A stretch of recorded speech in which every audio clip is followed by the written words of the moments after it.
feeling. So as I say that to you, what are you trying to feel, or what are you trying to avoid feeling? What feels more accurate?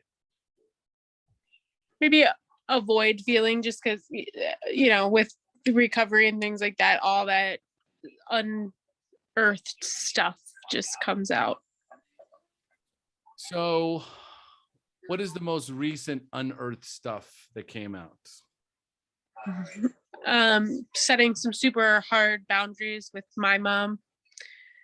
I'm proud of those, but it's also like kind of heartbreaking. Mm-hmm. So when you set those boundaries, what were the results or potential consequences? I mean, it's really fun. She's definitely a narcissistic tendencies. She is also an alcoholic, so she doesn't ever admit to fault or blame. Like, nothing is ever her fault. Everything's done to her.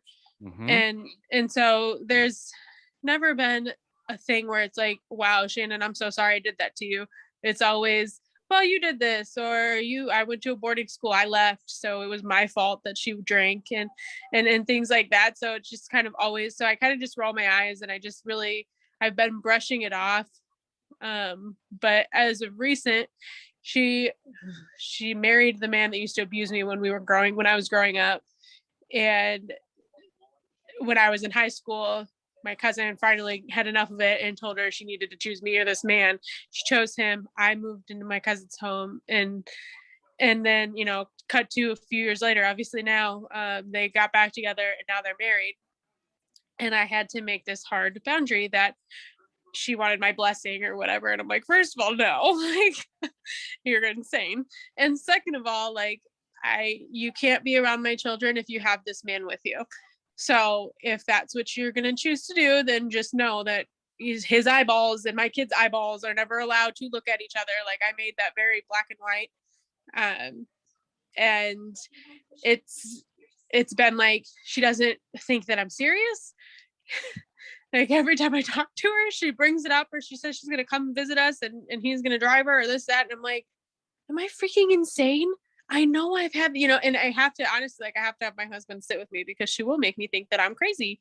And so anyhow, I've realized that this feeling of like, I never came first, and now my kids don't get to come first for her.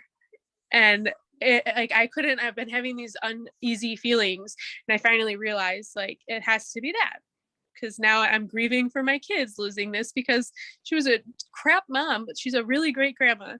And now they're going to miss out on that. Okay. So now I'll ask you, do you have an overeating disorder? I don't know. I think I have a love disorder.